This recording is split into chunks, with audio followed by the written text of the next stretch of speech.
मैं अमेरिका गया। अमेरिका में मेरा प्रोग्राम टेक्सास में था और किसी ने मुझे कहा कि टेक्सास में हरियाणा के युवाओं से मुझे मिलना चाहिए। पता नहीं आपने वीडियो देखा नहीं देखा? देखा? देखा। मैं आज आपसे उस वीडियो के बारे में बोलना चाहता हूं, क्योंकि अगर आज आप हरियाणा को समझना चाहते हो तो जो भी समझना है उस वीडियो के अंदर है। सबसे पहले जब मुझे बताया गया कि हरियाणा से हजारों लोग, 15-20 हजार लोग अमेरिका गए हैं, मैं हैरान हुआ।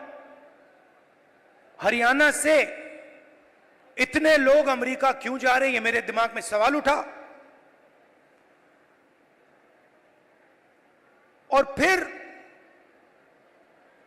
मैं डैलस में आपके भाइयों से एक छोटे से घर में जाके मिला। मैं आपको बताना चाहता हूं, आपके भाई डैलस में एक कमरे में 15-20 लोग सोते हैं। मैंने उनसे पूछा, आप अमेरिका कैसे आए? देशों की लिस्ट दे दी। पहले हम यहां गए,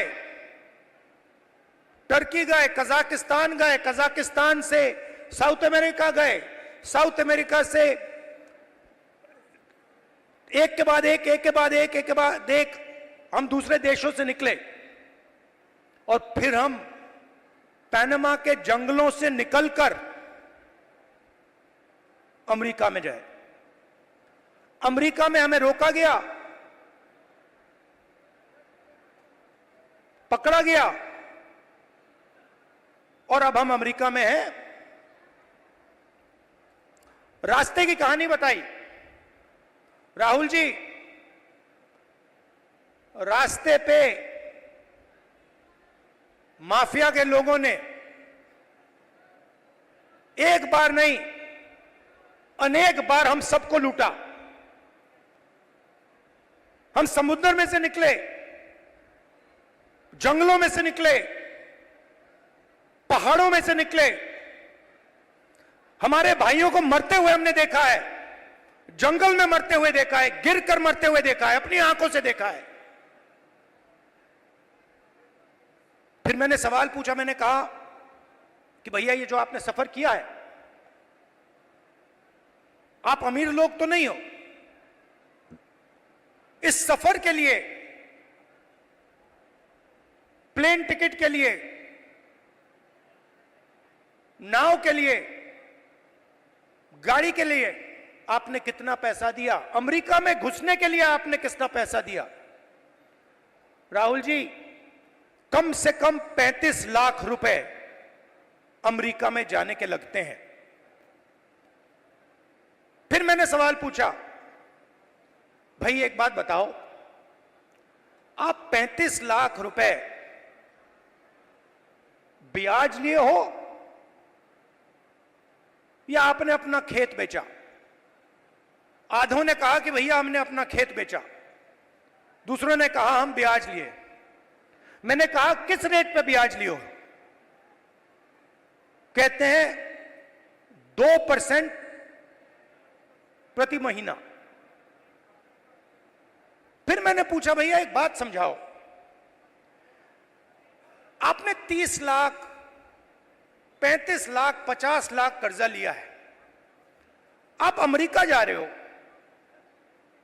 50 लाख रुपए से तो आप हरियाणा में ही बिजनेस चला लोगे। जैसे मैंने ये बात बोली हंसने लग गए। कहते राहुल जी क्या बोल रहे हो आप? 50 लाख रुपए से हरियाणा में बिजनेस नहीं चालू हो सकता है। हमने 50 लाख रुपए, ये 50 लाख रुपए हरियाणा में बिजनेस चालू करने के लिए लगा दिए होते तो हमारा बिजनेस फेल हो जाता। किसी ने मुझे यह भी कहा कि राहुल जी मैंने ट्राई किया, फेल हो गया। बेरोजगारी है, महंगाई है। और जब उन्होंने मुझे बोला, मुझे दुख हुआ, उन्होंने बोला राहुल जी हरियाणा में हमारे जैसे लोगों के लिए अब कुछ नहीं बचा है। अगर एक युवा गरीब है, अरबपति का बेटा नहीं है, तो ना उसे बैंक लोन मिल सकता है, ना वो बिजनेस चालू कर सकता है, ना वो पब्लिक सेक्टर में जॉब पा सकता है, ना वो आर्मी में जा सकता है। एक के बाद एक, एक के बाद एक, एक के बाद एक, एक के बाद एक सारे दरवाजे आपके बंद कर दिए गए।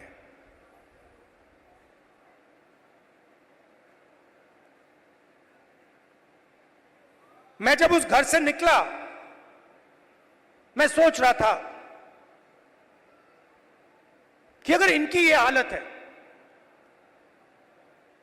तो इनके बच्चों की क्या हालत है। ये तो यहां है, कोई ट्रक चला रहा है, कोई जॉब कर रहा है, पैसा कमा रहे हैं।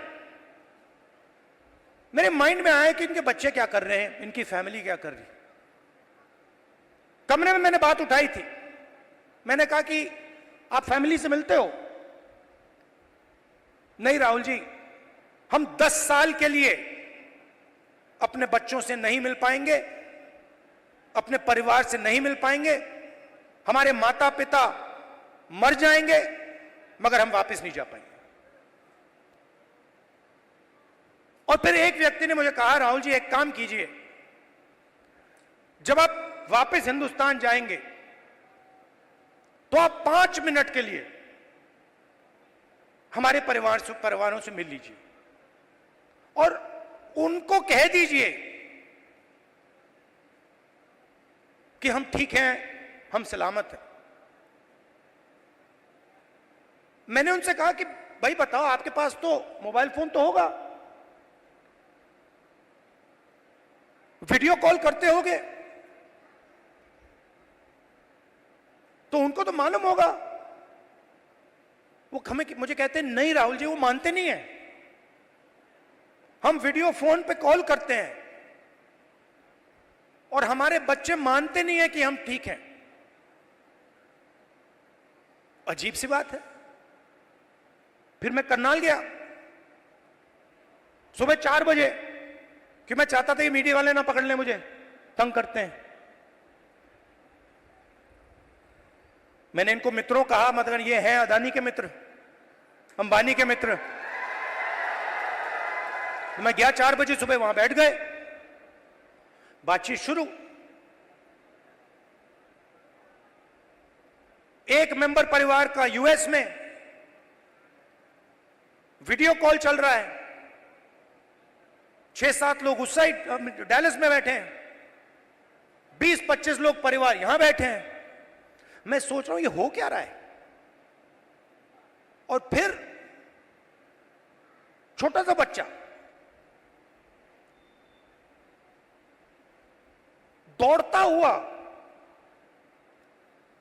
हुआ वो कंप्यूटर के पास जाता है, कंप्यूटर को ऐसे पकड़ता है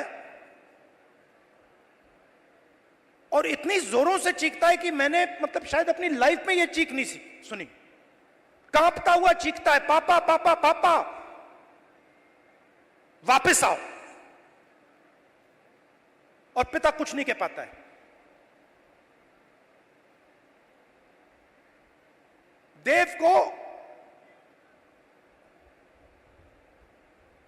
देव की आंखों में आंसू, चिल्ला रहा है।